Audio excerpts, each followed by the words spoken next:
Hello angels, welcome to my channel. Welcome to Jessica's channel. Today I'm going to talk about how to stick to your habits, and I'm going to cover three main points.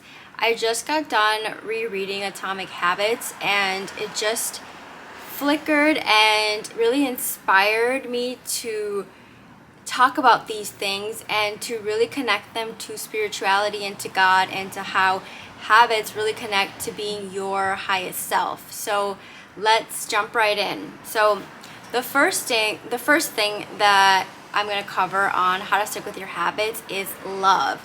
This is so important. He doesn't specifically talk about this, but he kind of embeds it throughout the book.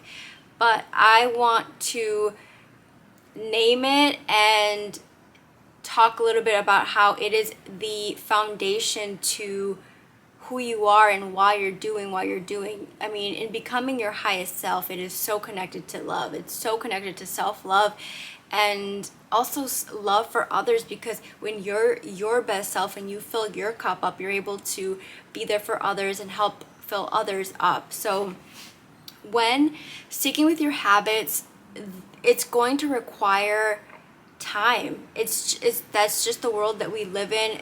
We live in a time-space dimension world where time is what we experience, even though time is not necessarily real, because we know that everything is happening at the same time and only the present moment is what's true. We are still living on earth, and we still know that this experience requires us to be grounded and to be timely and to be aware of the days, etc. So knowing that while yes, we are spirits experiencing this world, time is still important, and that's why it's important to be in the present moment. Because if you constantly let your mind wander and think about the future and think about, oh my gosh, what am I gonna do in 5 years? What if I don't make it in 2 years, etc.? It's always being able to come back to the present moment and remind yourself why you started. This is your why. Why are you doing what you're doing? And it's all connected to love. That is one of the strongest, most magnetic things you can do to really be magnetized to your habits that really are going to change you for the better. Because as we know, some habits, usually instant gratification, are the things that aren't serving us, like eating candy, getting the sugar high, binging Netflix, saying no to the things that will actually benefit us, like going for a run, maybe eating that healthy salad, getting up and cleaning right away, organizing your desk. So being able to observe and to get outside of your mind and really know that you are acting from that observer point of view. You are acting from your higher perspective self, and you are able to choose wisely and reprogram yourself, and you're able to see the things that actually serve you. You start to ask yourself, what will benefit me tomorrow? What will add to my tomorrow? And this is how you use time to your advantage. So it really makes you wonder, why is it that some people stick with their habits while some people struggle to stay motivated? And you really have to love what you do. You have to absolutely love it. And no, you're not going to love it every single day, but you have to remember and connect to your why. And we always change, and things may evolve, and our projects may change a little bit, but always remember why you started. It'll grow because you're growing as well. It's like your child. You're building yourself. This is you progressing. So it's about connecting your passion and your purpose all in one. It's about what you give meaning to, what you value, what you're passionate about, because at the end of the day, you're going to want to invest so much time, love, and energy in something that you love.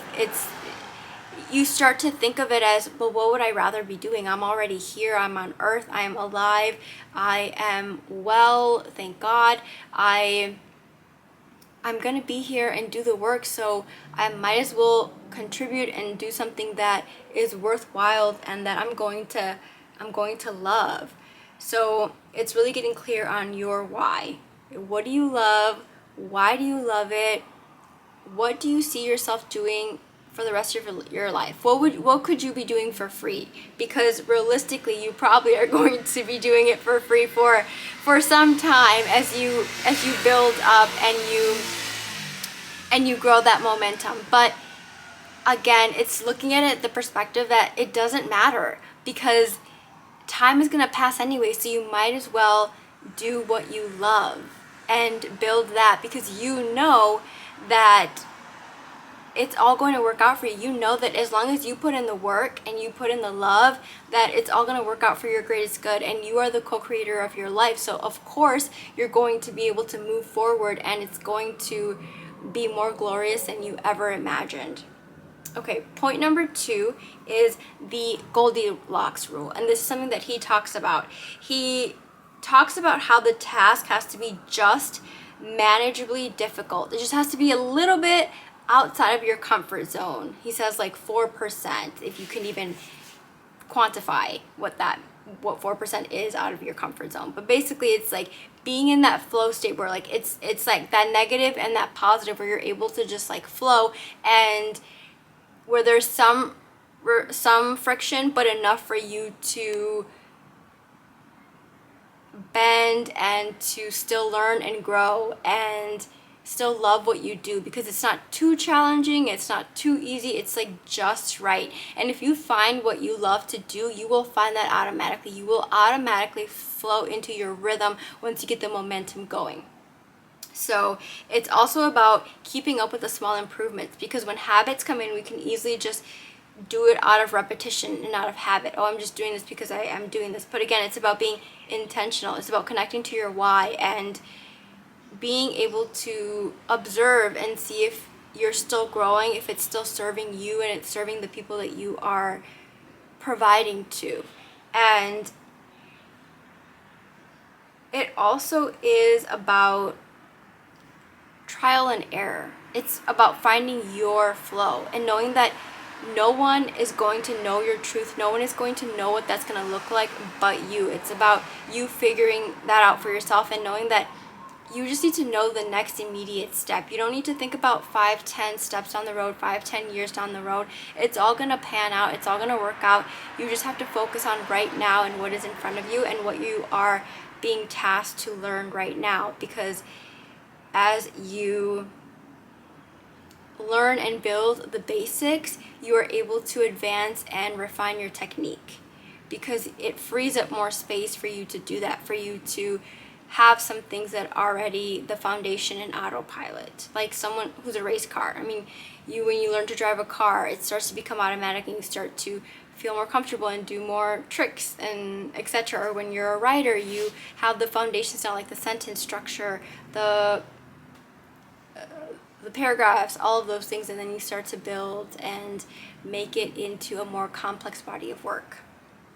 The third thing is weathering through it all. This is so important, because you really need to understand that you are not always going to feel motivated. Even though you love what you do, even though you're passionate about it, you're not always going to feel motivated. And it's about you still putting the reps in and doing what you need to do, because you know that you need to get it done. And it's that commitment that you have to yourself and really to your readers, to your audience, to the world. It's really about, again, it all kind of connects back to your why. It all connects back to love, about why it is that you're doing this. Why is it that you want to produce this body of work? Why do you want this thing to be out in the world? And it's really getting clear on that it's not always going to be smooth sailing, that you are going to have rainy days, you're going to have storms, but it's about you weathering through them. And he talks about this professional versus amateur look, and he says how professionals are people who are always going to show up for themselves, show up even when it's tough, even when they don't want to, even when they don't want to go to the gym. It's going to be maybe it's not going to be your most successful day at the gym, but you're not going to quit on yourself, and you're going to be there and you're going to give it your best and your all. While amateurs are the ones that let life get to them. When you think of Michael Phelps, and he uses this as an example, he rarely missed a day, and he went on to be one of the most successful Olympians and to win so many gold medals because of that dedication, because of that commitment, that it doesn't matter what is happening on the outside. It's about the promise that you made to yourself and why you're doing what you're doing. Do you want it bad enough? Because motivation is not always going to push you forward. It's not always going to sail your boat. So you're going to need to show up for yourself when the going gets tough. And again, this is really connected to the Holy Spirit. It's connected to you being really intentional and observant about your thoughts, and knowing that your thoughts are just your thoughts, and you can choose something else. You can, if you have a thought that comes in and says, oh, I don't really want to go to the gym today, it's cold, or I'm feeling tired, but then you are able to observe those thoughts and you remind yourself that, wait, my brain is confusing, is trying to trick me. I know that whenever I go to the gym, I don't want to at first, but I have these amazing high endorphins after that make me feel amazing, and that remind me that I can push the limits of my brain, and that I am the one who decides. I am the one who is in charge, not my brain. So you get to really push your limits, and that's how you grow as well. This is all about growing, a lot of growing opportunities and your potential to be your best self. And on those hard days is when you need to show up. It's when you especially need to show up for yourself. He talks about never missing twice. So yes, we're all going to have bad days, right? We're all going to miss maybe 1 or 2 days or whatever it may be, but don't let it be the habit. Don't fail on yourself. It's knowing that if you fall, get right back up, try again. Don't ever try to miss 2 days in a row, because then it becomes easy to continuously keep missing. So don't let one day slip derail you. Keep moving, keep pushing. And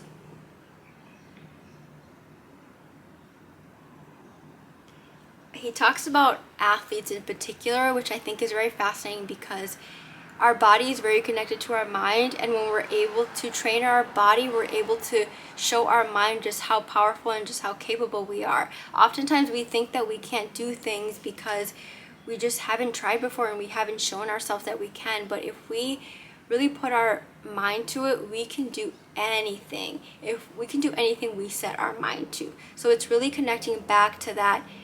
Really, this life and this experience is all mental. Everything is coming from you. You are the one that can reprogram yourself. You can edit your belief systems to decide what is hard for you and what is easy for you. It really is about building that muscle, and it really takes discipline, and it takes dedication, and it takes self-love. And I know you can do it, and I know that you're capable of doing it, and it's so rewarding when you're able to stick to your habits, because again, you're reminding yourself that you are your highest self, that you are the person that you say that you are, because as God said, I am that I am. And you have the power to go beyond your thoughts, to go beyond those walls, those limitations. This is even also true about emotional healing and being emotionally there. I don't know who needs to hear this, but I feel like I need to say this. When you feel like you couldn't open up, but then you say something to someone that you trust, and you are vulnerable, and you're able to see just how rewarding it is and just how beautiful that connection is, and you're able to trust yourself. You connect it to your why, your love, and you realize that as long as you push yourself a little bit outside of your comfort zone, that you are always growing, and that's what this life is about. I want to share a Bible verse that really ties this all in. It's James 1:12, and it reads, "Blessed is the man who remains steadfast under trial, for when he has stood the test, he will receive the crown of life, which God has promised to those who love him." Wow, this is exactly what we've been talking about. This is talking about you're blessed if you persevere. You're blessed when you know that you can go beyond your own limits that you created in your mind. You're blessed when you know that you can push those boundaries and you are going to be safe, you're going to be okay, and you're actually going to be rewarded for it. You're going to be blessed because you stuck with it, you showed yourself you could do it, and you're proving to yourself that you can get better, you are better, that you are this new seed, that you are this new you. And it really makes you question, it really makes you open your mind and your eyes to what else can I do? Where else have I been holding myself back? And that is how we build momentum and how we build our highest self.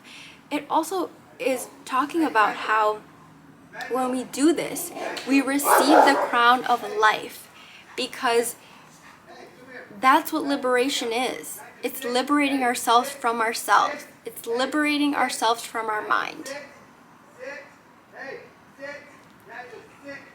As a dog trainer is training his dog, we're training our mind. Literally, we are training our mind to be obedient to love, to be obedient to God, to be obedient to ourselves, knowing that our Holy Spirit and God, and we are the ones in charge, that it is always God's will. God's will is always the most powerful. We have free will. We can go beyond these limitations that we have in our mind. And it's God's promise. And it, quite simple as that. We know it's true because God is always true, and what God promises is always manifested. It always comes true because God is love and God is truth. And I hope that this was helpful and that you are able to stick to your new habits and really remember why you started. I hope you have a beautiful rest of your day, and I'll see you next time. Bye.